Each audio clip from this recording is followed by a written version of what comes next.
Olá, estamos aqui em mais um episódio do podcast Vidas que Transformam Vidas. Eu sou a Bruna Moreira e hoje eu trouxe uma pessoa que vai falar de alguns assuntos que eu acho que vai ser desconfortável para algumas pessoas. Douglas, seja muito bem-vindo. Eu até comecei falando aqui para ele que é um desafio para mim chamá-lo de Dr. Douglas Marques. Vou pedir para que ele se apresente, mas ao longo do podcast vou tomar a liberdade de chamar de Douglas. Opa, Bruna. É um prazer estar aqui com você. Muito obrigado pelo convite, né? E fica à vontade, né? Eu também me sinto às vezes desconfortável e não consigo também trazer a formalidade, principalmente que eu a conheço há bastante tempo, né? É um prazer, obrigado pelo convite. Para as pessoas conhecerem um pouquinho, Douglas, eu gostaria que você apresentasse para as pessoas um pouco do seu trabalho, o que você faz, qual que é.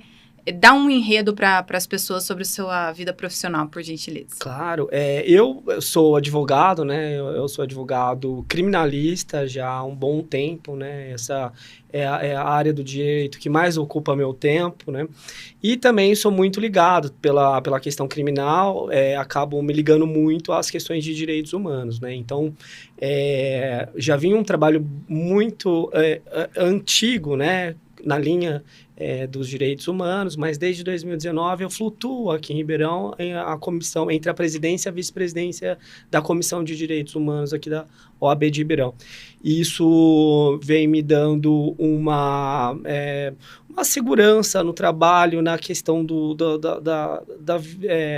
combate à violação nos direitos humanos, né? Que infelizmente a gente acaba tendo aqui na nossa cidade. Sim. Eu estava pensando um pouquinho antes de você chegar, Douglas, estava pensando assim, ó, será que tem alguma profissão mais impopular do que a do Douglas hoje? É um desafio, Bruna, é um desafio. A advocacia criminal, ela é um desafio, né? Porque é comum a gente ser confundido, né, com a figura do criminoso. E assim, você só vai entender o peso, né, o tamanho da advocacia criminal quando você precisar, né, quando uma fatalidade alcançar a sua vida, nessas esquinas que a gente não está preparado, mas que a vida impõe para a gente, né? E é bem, assim, é bem dinâmica, né? Porque é uma linha de atuação que poucos conhecem e é um grande desafio, né? Na semana retrasada, Bruna, se me permite contar, né? Claro. Eu participei de um júri muito delicado na comarca de Vinhedo, em que o pai e a madrasta, eles eram acusados da morte de um menino de 8 anos de idade. Então, assim, uma coisa bem trágica, né? Uhum. E o advogado anterior, ele tinha renunciado à causa. Ele dizia que ele não conseguiria realizando aquela defesa e renunciou. Era um advogado dativo, então ele podia fazer isso. E depois a gente assumiu o caso, né? E assim, eu dizia para o jurado justamente isso, que a advocacia, em especial a advocacia criminal, o advogado, o criminalista, ele não cabe a gente julgar aquele ato, né? Eu falo que o que mais se aproxima da gente é aquela lição dada por Santo Agostinho, né? Que, às vezes, condenar, sim, o pecado, mas amar o pecador. Então, eu até brincava com os jurados, né? Falei, olha, aquele advogado não entendeu nada o que é ser advogado, muito menos o que é defender uma pessoa, porque a gente não estava ali para defender a atitude que eventualmente aquela pessoa tenha cometido, mas sim o direito dele de ter uma defesa, de ter alguém para falar com ele, né? Então, por vezes, a gente é um pouco confundido com a pessoa do criminoso e não é isso que acontece, né? Sim. Aí, Douglas, eu vou até fazer uma introdução aqui para as pessoas entenderem por que eu trouxe você aqui nesse podcast. O intuito desse podcast é que as pessoas possam ter um canal em que elas assistam exemplos que inspirem elas dentro da sua vida, principalmente na sua escolha profissional. Quando a gente vai escolher uma profissão por dinheiro, é fácil, né? Todo mundo aprova, né? Se você vai fazer uma faculdade de medicina e você fala, porque medicina paga bem, todo mundo aprova isso. Se você fala, olha, eu vou fazer uma faculdade porque eu quero ser assistente social para ajudar pessoas, as pessoas não aprovam isso. Elas podem até achar nobre, mas elas não aprovam. O que é contraditório por a gente viver num país tão moralista e cristão como o Brasil. Mas não vamos entrar nisso aqui. É isso. Então, existem profissões que elas são mais bem vistas de acordo com o valor financeiro que está se pagando. E eu acho que isso é um pouquinho responsável pela degradação da ética humana. Faz sentido. E aí, um ponto que eu quero destacar aqui para as pessoas é o seguinte: eu conheço outras profissões de advogados que pagam muito dinheiro, muito mesmo, que fogem à atuação do Douglas. Né? Aliás, se ele fosse, inclusive, um advogado criminalista de colarinhos brancos, né, já seria uma área que financeiramente é interessante. Se a gente for olhar os crimes empresariais que tem tido em Ribeirão, né, tem sido algo bem interessante de ver aqui na nossa região. Mas o ponto é uma pessoa que atua numa atividade como a sua e que pauta pelos direitos humanos e de pessoas que muitas vezes carecem de recursos financeiros, o que te levou a escolher essa profissão, Douglas? É um desafio, é a paixão pela advocacia e pela defesa dos direitos humanos, né, Bruna? Realmente, né, a advocacia criminal não é que ela não dê, né, algum recurso, né, mas se você tiver nela só para aquilo, você não vai conseguir ser um grande advogado criminal, sabe? Daqueles que a gente respeita mesmo, daqueles com destaque, porque se você não tiver a alma humana, se você não entender, né, a alma humana, o que está por trás daquilo ali, não se compadecer com aquilo que aconteceu, você não vai conseguir ter êxito na advocacia, né? Você me lembrou agora de um advogado, ele se chamava Valdir Trancoso Pérez. Ele dizia mais ou menos isso, né? Que ele falou assim que a advocacia criminal, ela vai além dessa essência material. Ela é um pouco mais. Você pode estar nela. Ela vai te dar algum recurso, ela vai te dar condição de educar seu filho, mas se você não entender a alma humana, se você não entender aquilo que está por trás mesmo da essência do crime, da essência da advocacia, da essência da pessoa, você não vai conseguir destaque, né? E muitas vezes, Bruno, eu até me socorro não ao direito para algumas defesas, eu me socorro à literatura, a Machado de Assis, a grandes nomes literários, para a gente tentar entender o que se passa dentro do humano, né? Dentro daquela pessoa que teve a infelicidade ou a fatalidade de estar sendo o cliente da advocacia criminal, né? Sim. E a gente está próximo, né, nessa gravação aqui do Dia dos Direitos Humanos. Dia 10 agora. E é interessante, né? Eu tenho me esquivado de muito desses debates, né? Douglas e eu nos conhecemos nesse meio, né? Eu não sei dizer quanto foi, mas era nesse meio aí, de direitos humanos. E é um núcleo pequeno, então todo mundo acaba se conhecendo, né? Quem está numa defesa. E a minha defesa sempre começou com a juventude, por entender que quando, às vezes, a gente está em momentos de escolha de vida e que algumas dessas escolhas nem sempre são boas, justamente por uma origem que você não escolheu, da qual você fez parte, que aquilo vai influenciar nas suas escolhas. E é muito difícil para a gente hoje falar de direitos humanos pela opinião massiva sobre o que é direitos humanos. Mas eu gostaria, Douglas, que na sua alma, já que você trouxe esse assunto de alma, que eu acho que isso é bem importante, se você fosse explicar direitos humanos para uma criança de 7 anos, como que você explicaria? Olha, ia ser um desafio, né? Porque falar dos direitos humanos, a definição em si, ela é muito difícil de você chegar, né?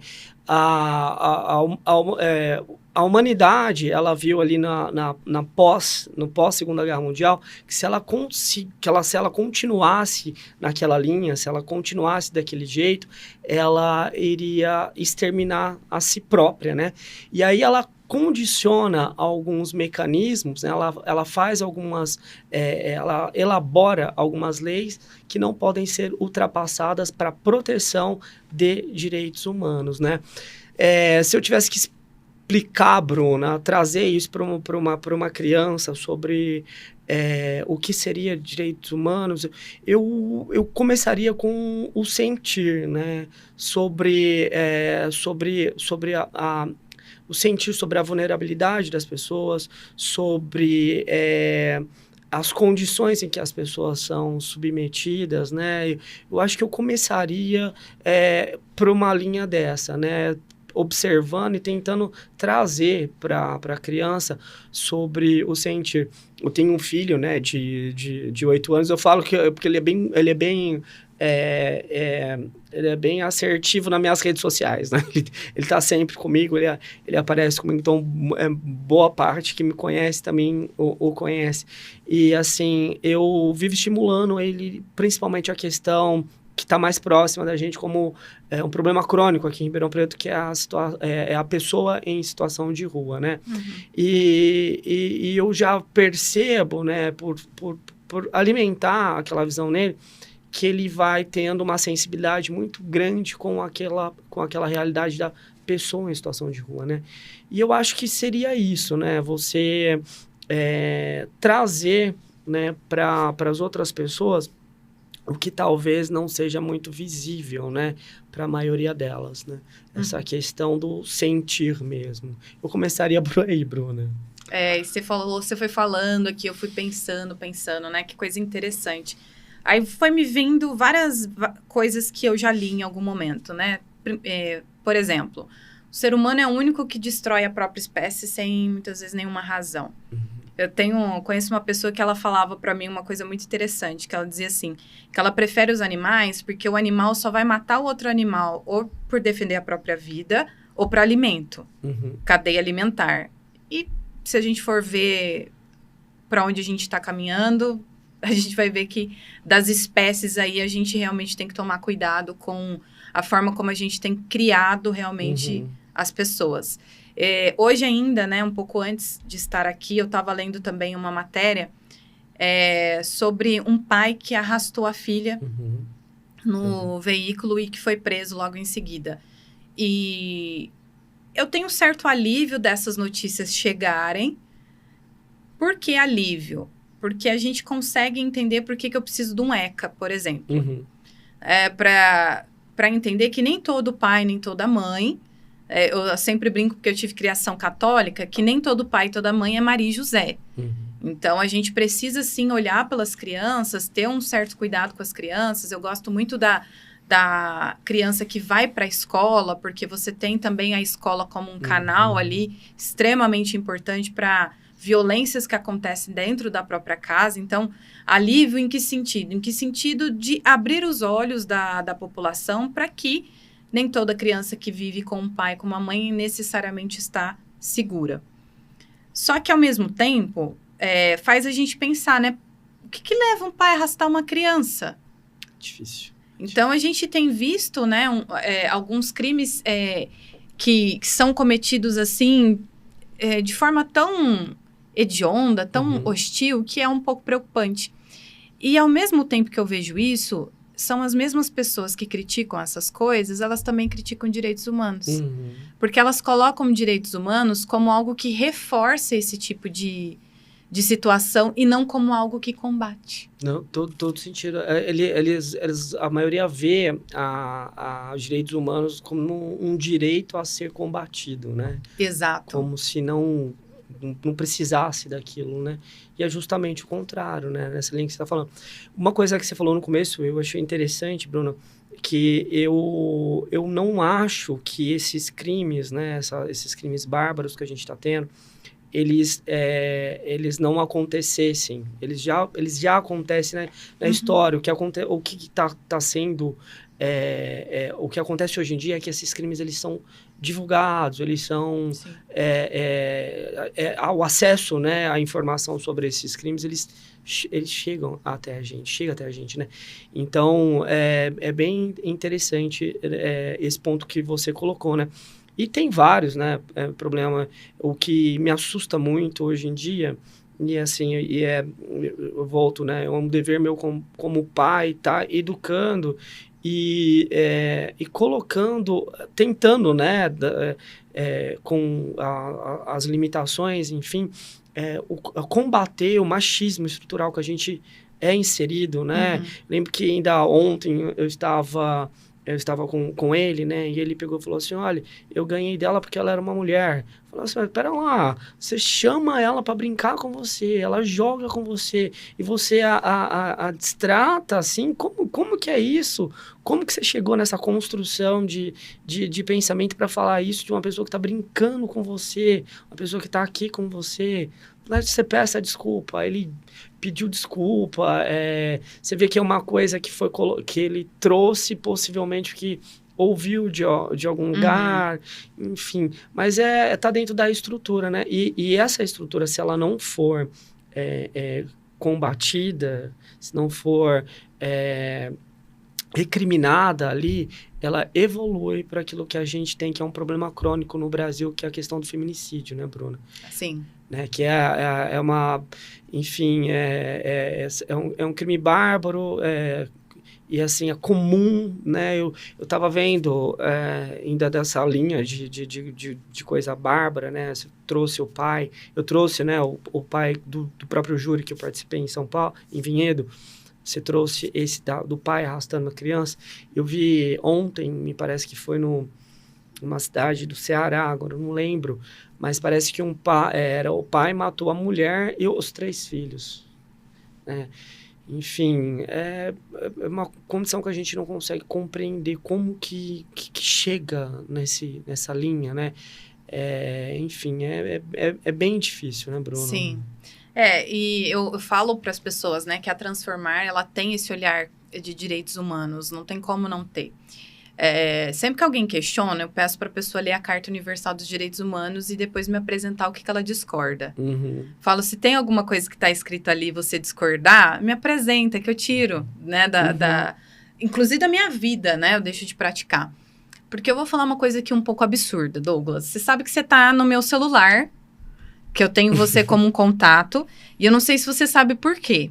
Não. Porque eu tenho um padrão de personalidade que, se eu não cuidar, eu posso vir a precisar de você um dia. Não, e eu tô falando sério. Eu tô falando sério. Uma vez eu te liguei por causa de uma senhora. Isso foi num domingo e você me atendeu. Muito obrigada.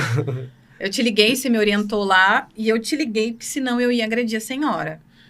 Eu não tô lembrado. Não, graças a Deus. Que bom. Porque não tenho orgulho disso. Mas é verdade. Porque... estudando o comportamento, né, sempre foi algo muito curioso na minha vida. Sempre quis entender a mente humana, o cérebro humano, por isso eu fui estudar. E claro, assim, os melhores materiais que a gente tem, principalmente internacionalmente, foram gerados tentando entender a mente criminosa, não a mente que funciona, né? A gente só teve esse tipo de entendimento na psicologia de começar a estudar o que funciona em 98. Até lá, então, era tudo que não funciona. Então, você tem coisas muito bem produzidas na área do crime, da perversão, das parafilias, que aí envolvem crimes sexuais, que geralmente vão estar ligados a crimes contra a mulher, por exemplo, crimes passionais e coisas do tipo. E quando eu fui trabalhar padrões de comportamento humano, eu encontrei o meu. E o meu é um perfil que eu digo para as pessoas, eu sou contra o porte de arma por causa do meu perfil. Porque eu realmente não posso ter. Né? E quando criança, eu tive brigas e tive explosões, mas ter essa consciência faz com que eu trabalhe muito o meu perfil, porque eu sou, sim, uma pessoa que pode um dia explodir e, sei lá, ter uma briga de trânsito, coisas desse tipo. E entendendo o meu contexto familiar, Douglas... eu consigo entender por que algumas pessoas chegam a cometer alguns crimes. E aí eu vou dividir em 2 partes aqui agora que eu gostaria que você comentasse. A primeira, por exemplo, eu cresci numa escola que ela tem o desenho de uma cadeia. Uhum. E essa escola tinha brigas quase todos os dias. E a famosa ronda escolar, na nossa época, era feita por policiais militares, não pela Guarda Civil. E quando tinha as brigas de crianças, 10 anos, né? Se estudava lá até a 8ª série, até 14 anos. Era chamado a polícia para separar as brigas. E algumas dessas brigas eram aconselhadas pelos profissionais da escola que acontecesse fora do prédio da escola. Uhum. Então, era meio que padrão. E quando tinha a separação dessa polícia, você pode imaginar como que acontecia, né? Sim.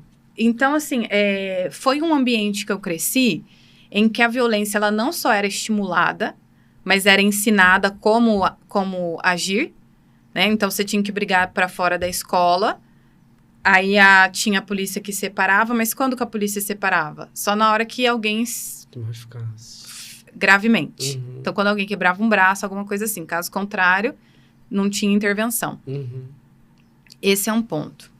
O outro ponto, Douglas, é que é um ponto muito doloroso que você tocou, o feminicídio, porque a minha família materna, ela veio para o estado de São Paulo, fugida, porque a minha avó foi vítima de feminicídio. E isso arrastou e arrasta até hoje essa minha família, tá? Então, o feminicídio, ele não é só um crime que foi cometido contra aquela mulher. Ele é um crime que ele é cometido contra toda a família. Uhum. Porque eu acho que a gente ainda não conseguiu mensurar os danos que um feminicídio consegue trazer para uma família. Aí eu te pergunto, uma pessoa que cresce nesses ambientes, qual é o futuro que a nossa sociedade tem para ela? É bem interessante, né, Bruno? Primeiro, minha solidariedade eu não sabia, né? Mas, enfim, é bem interessante, né, Bruno? Você vê assim, no primeiro exemplo que você traz, uma estimulação de violência por parte de um sistema educacional, né? De onde você teria orientação para não ter aquilo, né? Enfim, para se resolver de outra forma seus problemas, né? E, de fato, a questão do feminicídio, ela invade, né? Ela se arrasta por várias gerações, né? É uma grande doença que a gente, infelizmente, está longe de estar resolvendo. Há vários programas sobre isso, né, Bruno? Eu tem um recente agora do governo federal que é bem interessante, que ele traz homens falando para isso. O ano passado eu vi uma aqui em Ribeirão Preto sobre o comportamento do homem, né? Tem a Vara da Violência Doméstica de Ribeirão também, que faz um trabalho muito interessante com cursos para homens que praticam violência doméstica. Então, Isso é interessante. Muito interessante. E os efeitos são muito interessantes, viu, Bruna?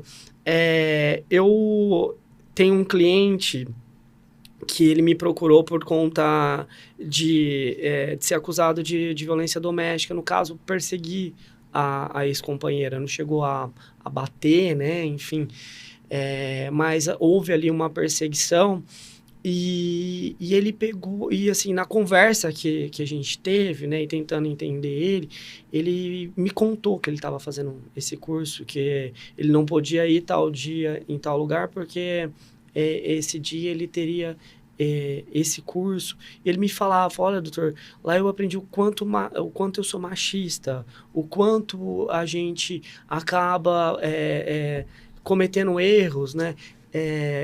O quanto a gente acaba... Porque a violência contra a mulher não é só a agressão física, começa de um outro jeito. Eu falei, nossa, muito interessante. E, de fato, você crescer, né, Bruno, com esses dois experimentos, né, com essas duas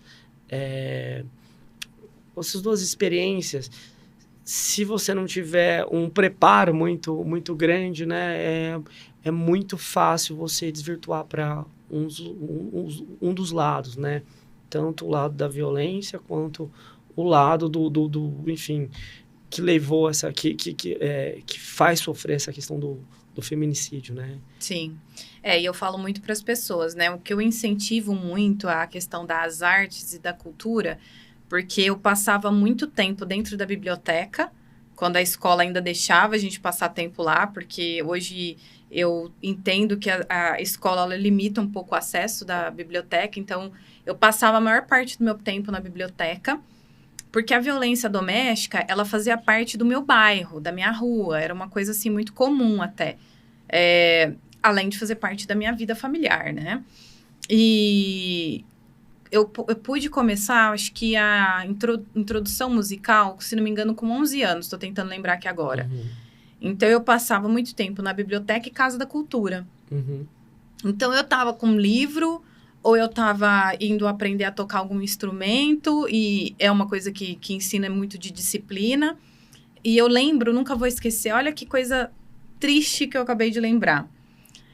Mas tem um lado bom também, que é... Eu fazia aula de xadrez com o professor José Luiz. Nunca vou esquecer esse cara. Esse cara foi extremamente importante na minha vida. Se o senhor estiver assistindo aí, me manda um oi, porque o senhor foi muito importante.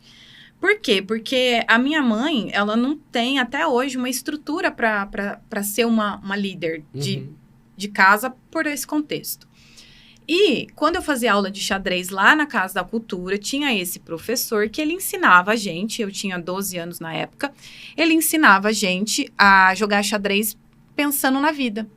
Falava assim, xadrez é igual à vida. Vocês nunca podem tomar um passo sem pensar nas consequências daquilo. Então, se você for jogar uma peça, você tem que pensar o que virá depois. Qual é a consequência daquilo? E ele ensinava a gente a pensar na nossa vida. Então, eu falo que os meus professores da Casa da Cultura, a bibliotecária, que eu tive um prazer de conhecer o filho dela, que você não vai acreditar quem é, você com certeza conhece, que é o Cordeiro de Sá. Um dia, viajando com ele, eu não fazia ideia que a mulher que foi extremamente importante na minha vida, que era a Dona Alice, que foi uma bibliotecária da Casa da Cultura, era mãe do Cordeiro de Sá. Legal. Eu falei, olha que interessante. Conhecemos também rodas de direitos humanos para variar, né? E jogando xadrez, né? A última partida de xadrez que eu joguei nessa oficina foi com um menino que foi assassinado pelo pai. E aquilo me marcou muito, né? Tava lá, eu, ele e o professor, já tinha acabado a nossa oficina, a nossa partida durou mais de 1h30, e ele lá ajudando a gente, ficou lá com a gente até o final, até a partida acabar, e deu uma lição de vida pra gente. Nunca mais eu vi aquele menino. Infelizmente, ele foi vítima, por quê? Porque o pai tinha o plano de assassinar a mãe, e infelizmente ele chegou mais cedo da escola e viu, e aí por isso ele acabou perdendo a vida junto. Ou seja, menino brilhante, por causa de feminicídio, ele também acabou perdendo a vida. Isso foi uma tragédia muito marcante na época. Nossa, imagina. Muito marcante, e eu acho que também faltou um pouquinho da escola e da própria Casa da Cultura como lidar com isso, porque na época a gente não tinha esse nome, né? Não tinha esse crime. Ele é muito novo, né, Douglas? Sim, de 2015. Ixi, imagina. Isso aí eu tô falando de 20 anos Aliás, atrás. ele sempre aconteceu, né? Mas o foco, né? A nomenclatura penal para ele só foi dada em 2015. Houve agora no ano passado, Bruno, um aumento de pena para ele, né? Então, assim, na esperança de tentar combater, né? Na esperança de que as pessoas, enfim, não acho que vai ter resultado só isso, né? Mas na esperança que a pessoa saiba que se cometer um feminicídio, se tentar matar a mulher, vai ficar preso, e não vai ficar preso 12, não vai ficar preso 15 anos, vai ficar preso 30, vai ficar preso 40 anos. Hoje em dia, um feminicídio na forma qualificada dele, você trabalha com uma pena ali tranquilamente maior do que 30 anos. Nossa, que bênção. Então, assim, houve um aumento da pena. A gente sabe que não adianta aumentar a pena se não tiver outras coisas por baixo, né? Se não trabalhar outras coisas, mas em todo caso houve esse aumento da pena. Eu acho que vale o teste, né? Principalmente nesse quesito, principalmente nessa urgência que a gente tem, né? Nós somos o país que mais mata mulher no mundo. Isso é assustador, né? Tipo, isso é assustador, porque tem uma frase que agora eu esqueci de quem é, que justamente é uma mulher que fala, né? Que os homens têm medo que as mulheres os magoem e as mulheres têm medo que eles a matem. E é mesmo, né? Tanto que às vezes a gente brinca entre amigas, né? Que vai conhecer um rapaz novo ou um paquera novo e fala assim, não me matando... mas... Né? Eu vi uma colega, ela disse assim, olha, não, porque tá muito difícil hoje, eu conheço o moço, eu preciso olhar no Jus Brasil para ver se ele tem histórico de Exato. Gente, que loucura, mas tem toda a razão. Mas Tem que observar isso para ver se não vira estatística, né? Então, fica a dica pro Tinder, os aplicativos de relacionamento já começa a colocar lá, ó, não tá no Jus Brasil, não tem crimes contra. A gente tá brincando aqui, né? Porque se a gente não brincar, a vida fica muito pesada. Sim. Tem um conto, Bruna, rapidamente, desculpa te cortar, mas de Simone de Beauvoir, que ela fala que é muito interessante, que vai na linha disso que você comentou há pouco, que ela conta a história de uma mulher que, muito maltratada, rejeitada pelo marido, ela consegue uma amante. Só que para ir até a casa do amante, ela tem que atravessar uma ponte ou ir pelo barco. Pela ponte é muito perigoso porque há um assassino perigoso ali pelaquela região, então ela sempre vai pelo barco, né? E teve um dia que ela se atrasa e o barqueiro, ela chega após as 4 horas, o barqueiro só trabalha às 4, o barqueiro recusa levar ela. Então ela se arrisca aí pela ponte e o assassino a mata, né? E aí é perguntado sempre para a pessoa de quem que é a culpa, né? Do barqueiro burocrata, da mulher adúltera, enfim, ou do marido, enfim. E assim, as pessoas, elas sempre colocam a culpa em um dos dois, ou no barqueiro, ou na mulher. Mas se esquecem que o verdadeiro culpado é o assassino, né? Como se fosse normal para um assassino assassinar, no caso, uma mulher. Mas é bem interessante, vai na linha disso que você colocou. Porque entra naquela coisa, né, Douglas? Nossa, é até difícil isso que eu vou falar agora, mas eu tenho um lado que eu tenho que dar uma acalmada, assim, sabe? Porque o meu lado, não só por ser de uma família que viveu esse tipo de violência, mas por ser filha de uma mulher que também sofreu violência doméstica e que já acompanhei tantas mulheres aí com casos de violências domésticas e é muito triste. E aí me lembra, sabe o quê? Uma coisa que eu tenho, assim, uma verdadeira abominação é as campanhas contra a violência, que sempre focam nas vítimas. É a campanha contra a violência contra a criança, que tá lá a foto da criança. É a campanha contra o estupro, que tá lá a mulher. Ou seja, por que a gente tá demorando muito para focar no criminoso? Por que a gente isenta tantos homens? Porque, estatisticamente falando, não tem como a gente querer falar de combate a esses tipos de crime sem a gente trazer os homens para essa pauta. Exatamente.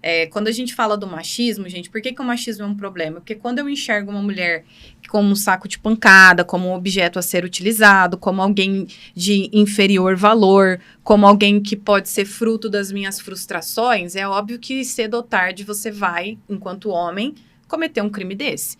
Eu sempre falo para as pessoas, né? Eu falo, gente, basta um soco, às vezes, para você matar alguém. Exato. Teve aquele cara que deu 60 socos. A moça tá viva porque eu acho que os anjos da guarda dela estavam ali. Porque, às vezes, com um soco, você mata uma pessoa.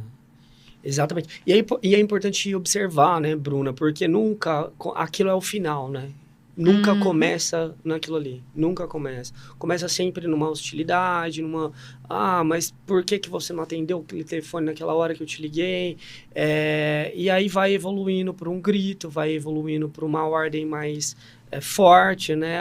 Para um puxão de braço. E se estende a isso, né? Sim. Enfim, é bem delicado, mas é muito importante, Bruno, que você chame atenção para isso, né? Nesse podcast, você tem um objetivo e uma visibilidade boa, né? Então, é muito importante tratar desse assunto, né? E aí, Douglas, eu acho interessante também te colocar nisso, porque eu sempre comento com alguns homens, amigos principalmente, que eu falo assim, que eles precisam falar disso. Uhum. Porque é difícil para uma mulher combater o machismo. Porque o machista não ouve mulher, já começa Exato. por aí. Agora, um homem falando, eu acho que isso traz uma certa visibilidade. Agora, um outro ponto também, que esse é um pouco controverso, Uhum.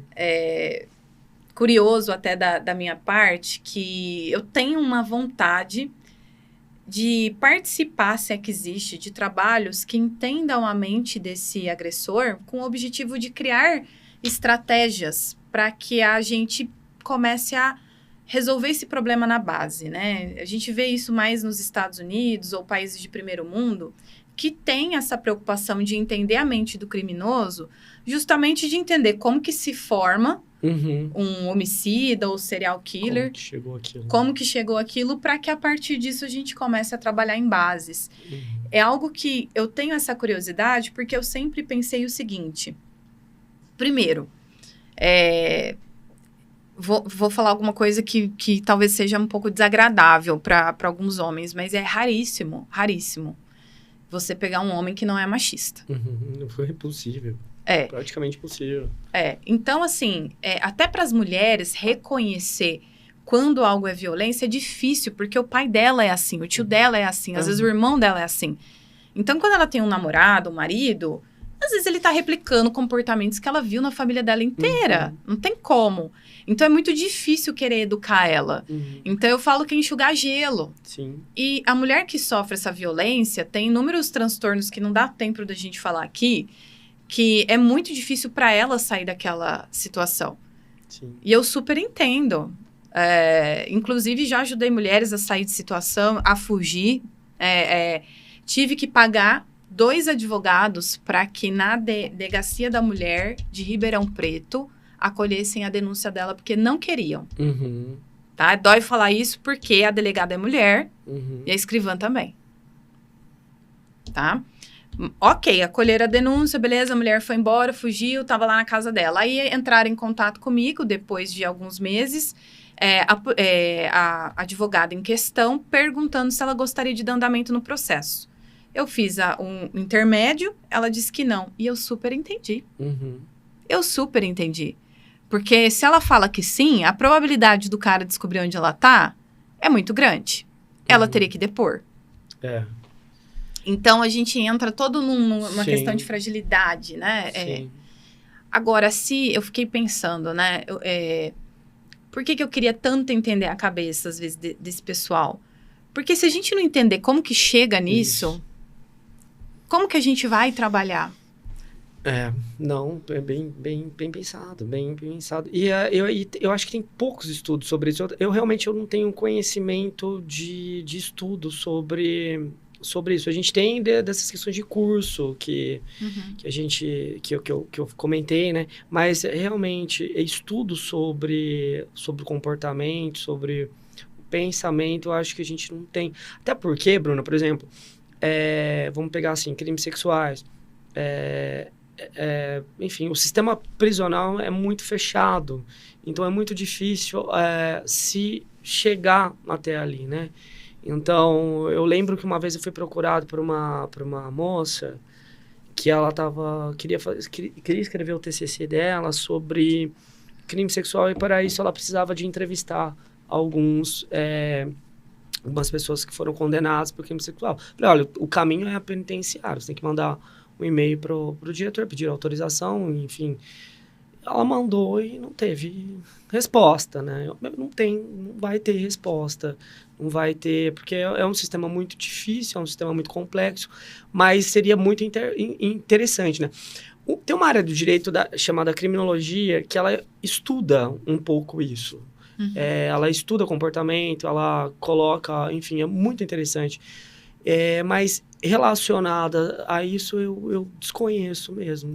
O que é uma pena, porque hoje a gente vê, principalmente as pessoas que criticam bastante os direitos humanos, são pessoas tão engajadas em oferecer melhores soluções que a defesa de direitos humanos, que elas poderiam se engajar em construir políticas públicas para lidar com isso, porque eu falo para as pessoas, né, e falo até para alguns homens que são pais, entender alguns raciocínios do tipo, o Brasil, ele é bem punitivo, ou seja, que quando eu quero dizer punitivo, é no sentido que se você cometer um crime, tem lá algo na lei que vai te punir. Mas a questão a gente precisava ser mais preventivo. Porque quando a gente vai falar dessas violências contra a mulher, violência doméstica, violência sexual, próprio feminicídio, ele mancha toda uma comunidade, toda a sua descendência. Isso vai gerar novos criminosos e um problema social gigantesco. Só que a questão não adianta só atuar naquele autor do crime. A questão não deixar acontecer. A gente não atua muito nessa prevenção. Não. Então, era onde eu penso, até falo para as pessoas, e você que gosta de dar muita opinião na internet, começa a construir algo útil, né? Criar uma política pública, criar um movimento, criar uma ONG que possa atuar na prevenção, porque é um estigma que um agressor de mulheres tem de poder procurar ajuda. É onde eu acho que muitos deles negam ser agressor de mulheres. A família também, ela sabe quem é agressor de mulheres, ela finge que ela não vê. Protege. E agora eu quero trazer aqui o outro lado dos direitos humanos. Se você não enxerga a pessoa como um ser humano, você vai começar a tratar ela de forma hostil. Isso não diminui a criminalidade, isso aumenta. Isso, exatamente.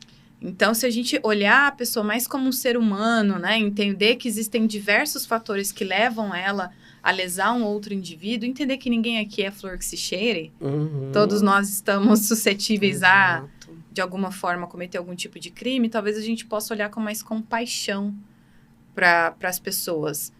Eu não sei dizer se existe regeneração para um homicida, para um estuprador, eu não sei, não tenho... Eu acho que até tem, né? Até você tem alguns exemplos, né? A taxa de reincidência, ela não é tão alta para esse tipo de crime. Para homicídio, ela não é muito alta, né? Até porque as penas são bem altas, né? Então, enfim, não costuma ser muito alto. As taxas de reincidência é maiores para outros tipos de crime, tráfico de drogas, enfim. Mas para homicídio em si, não, né? Mas aí a gente entra numa outra linha, né? Que é a fragilidade do sistema de ressocialização que a gente tem, né? Que enfim, que as cadeias não ressocializam ninguém. Os programas pós cumprimento de pena também são deficientes, né? Você tem um ou outro aí, que nem esse que a gente citou, que parece ser virtuoso, mas talvez não alcance todo mundo que precisa alcançar. E enquanto a prevenção, né, Bruno, aí entra na questão da educação também, que é aquilo que a gente estava conversando, né? É muito difícil, vocês estão um exemplo de uma escola, de um incentivo à violência escola, né? Enfim, é muito difícil, é muito difícil. No tocante contra a mulher, para a mulher, né, tem alguns programas de proteção que também não são muito eficientes, né? Tanto que a taxa de femicídio ainda é muito alta, né? Mas, enfim, eu acho que a gente ainda falha muito nesses dois sistemas, né? Tanto na prevenção quanto e principalmente na ressocialização. Se a gente tivesse maior foco nesse programa de ressocialização, que a pessoa realmente fosse presa, né, ficasse privada da sua liberdade, que, assim, as cadeias são muito difíceis. Eu conheço praticamente todas as cadeias aqui da região de Ribeirão Preto, conheço de entrar, de ver, de fiscalizar. É um ambiente muito difícil. Então, essa pessoa... aquela ideia de que se vai para a cadeia para passar férias, não. Você é privado não só de liberdade, você é privado de alimentação, você é privado, você vai passar fome, você vai passar frio, você vai sofrer porque não tem lugar para todo mundo dormir. Então, assim, é muito difícil, é um ambiente muito difícil. Se aquele ambiente difícil por si, se fosse só aquilo ali, ele trazesse para a pessoa um pensamento de, olha, não vou cometer outro crime porque eu vou voltar para aquele ambiente difícil, a gente vê que não é isso que acontece. Então, essa não é a solução. Então, a gente tem que ter mais programas de ressocialização. A pessoa, muitas vezes, entra, né, na criminalidade porque não conhece o outro lado. Não conhece... É muito difícil para uma criança, né, que vive do lado de uma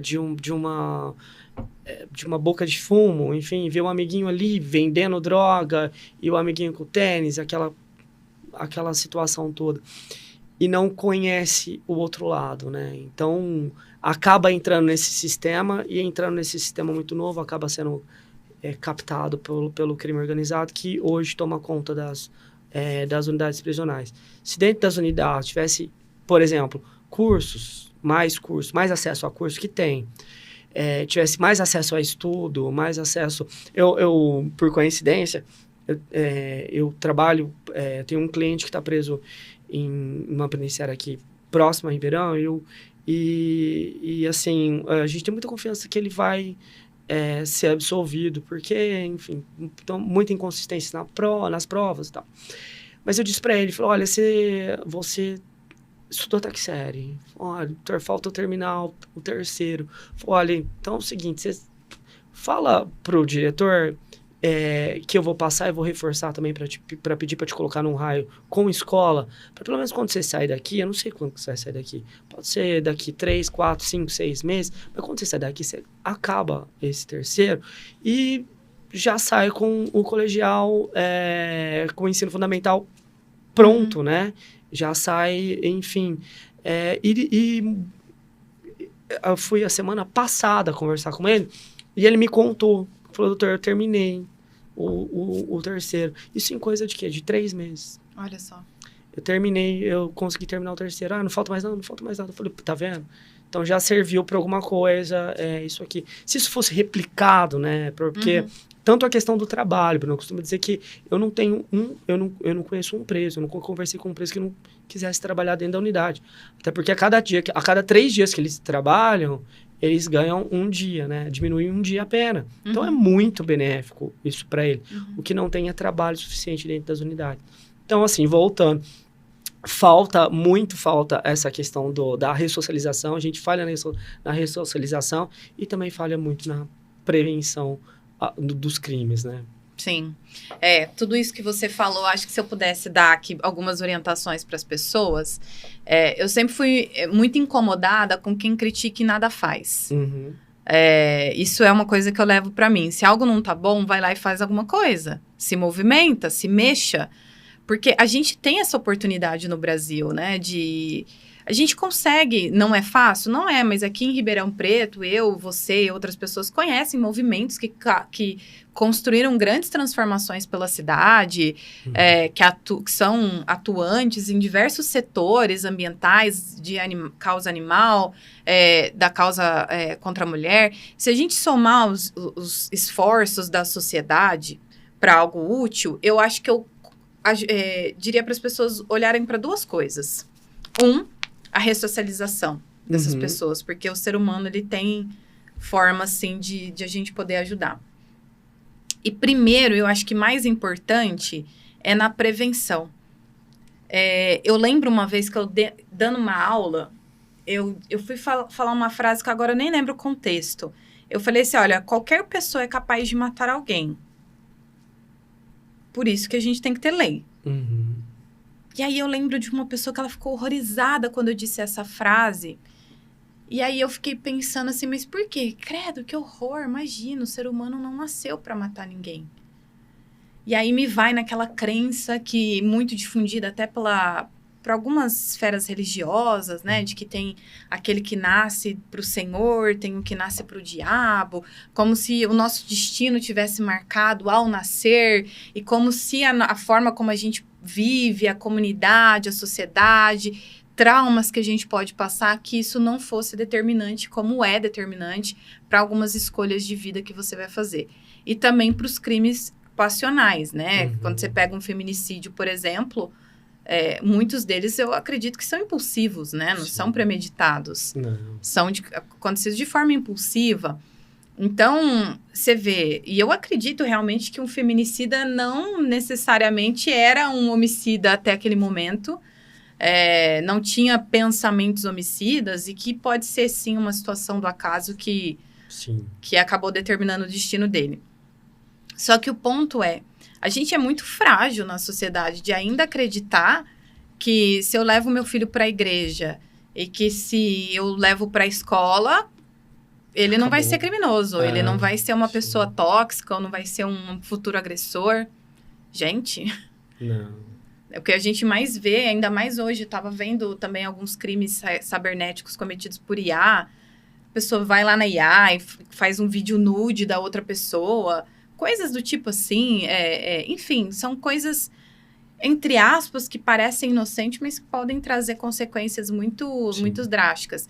E eu vejo que falta muito esse incentivo, porque quando eu falo que eu vivia na biblioteca, isso eu estou falando há 20 anos atrás. E aí, quando eu vejo hoje que você tem, e nós estamos numa região culturalmente bem rica, mas eu ouço criança que não tem acesso à biblioteca, não vejo projetos Guri do qual eu participei, que foi muito importante para mim, que me ensinou sobre valores. Você citou o livro do Machado de Assis, e quantos outros livros literários faz a gente refletir a vida. Sim. Eu lembro um conto da Lígia Fagundes Telles que eu li com 11 anos, que refletia a violência doméstica. Gente, se não crescer esses ambientes, o que vai ser das pessoas? Exato. Que é onde precisava um maior investimento, né, Bruna? E assim, a gente ainda vive naquela, né? Você falou a questão do acesso, né, à biblioteca. Não, a gente tem um problema ainda, Bruna, com acesso à escola, com déficit de vagas, né? Que o Dr. Naú, desde aquela época, através do GEDUC, briga por conta disso. Mas é um problema crônico que se atravessa. A falta... Eu lembro, Bruna, a Comissão de Direitos Humanos, acho que foi em 2019, 20, agora não lembro, foi chamada para o fechamento de uma escola ali num assentamento do MST ali em Serra Azul, né, que era uma escola rural, assentamento Cipete, Araju. E, enfim,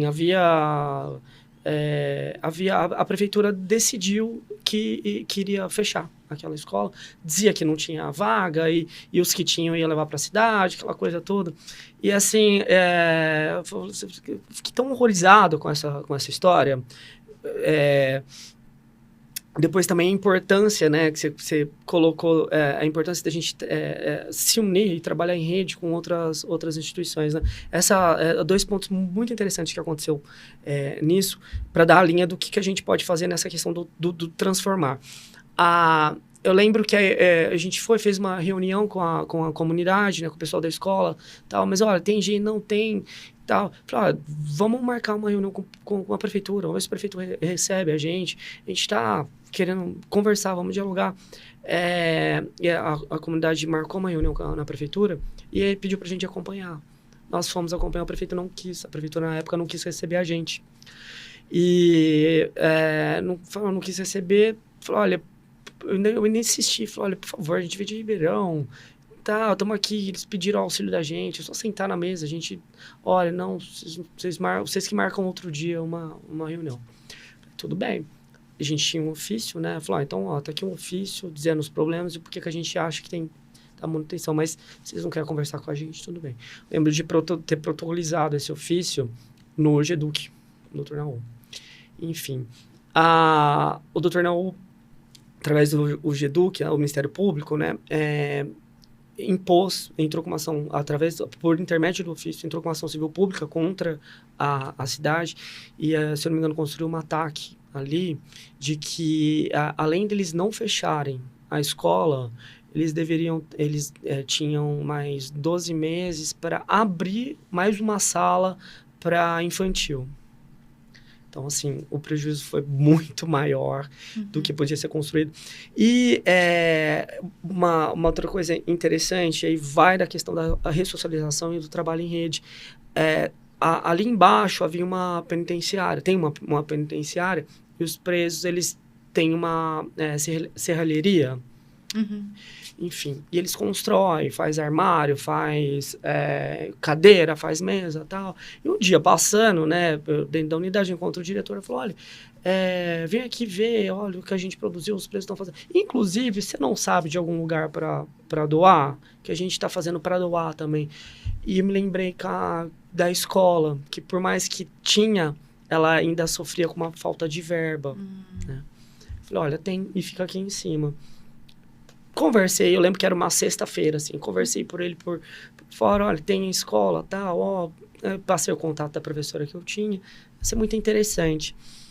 Eu sei que na quarta-feira da outra semana, Bruno, mais ou menos quarta ou quinta-feira, a professora, né, era a diretora na época da escola, ela pega e me liga assim, chorando, quase chorando, assim.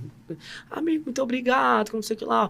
O diretor da escola, o diretor veio aqui, ele trouxe umas mesas, você precisa ver que bonitinho, agora eles vão vir aqui, eles vão arrumar, levar umas coisas, vão arrumar os armários que ficaram ruins e tal. E eles... mandou um caminhão aqui em cima para cortar a grama que tava ruim, não sei o que lá, muito obrigado. Assim, foi muito interessante essa experiência, porque vai na linha dessa questão, dessa importância da gente trabalhar em rede e, enfim, né, visando os desafios são muitos, né, Bruna? A gente enfrenta muita coisa, muito desafio, é muita violação de direitos humanos. Se a gente ir nessa linha que você colocou, desse trabalho em rede e construir um pouquinho, eu acho que a gente consegue amenizar um pouco do sofrimento, né? Com certeza. Douglas, eu adorei o papo. Infelizmente, a gente já chegou aqui no final, mas eu gostei bastante. Passou rápido. Passou muito rápido. Tem muita coisa para falar desse assunto, né? Eu espero que você que tenha assistido e acompanhado todo esse episódio pode, de alguma forma, agora pensar em como você pode contribuir. E trabalhar em rede, às vezes, não é nem uma coisa muito grande que você precisa fazer. Às vezes é um detalhe, às vezes são livros que você pode doar para uma biblioteca. Eu lembro que eu doei um monte de livros para uma biblioteca que virou um grupo de apoio, de cursinho lá do Otoniel Mota. Então, às vezes, ajuda tantas pessoas. Sim. Uma coisinha só que você faz se você tiver o olhar para o ser humano, para poder contribuir um pouquinho com a sociedade. Douglas, muito obrigada pela tua participação. Imagina, Bruno, um prazer estar aqui, muito bacana o papo e muito obrigado pelo convite. Quem quiser te achar nas redes sociais, como que te encontra? Estou no Instagram, né? Douglas E.C. Mark. Douglas E.C. Mark. Ótimo. Então, se alguém for preso, já sabe para quem ligar. Brincadeiras à parte, muito obrigada, Douglas. Imagina, é um prazer estar aqui, muito legal o papo, obrigado pelo convite. E eu vejo você no próximo episódio.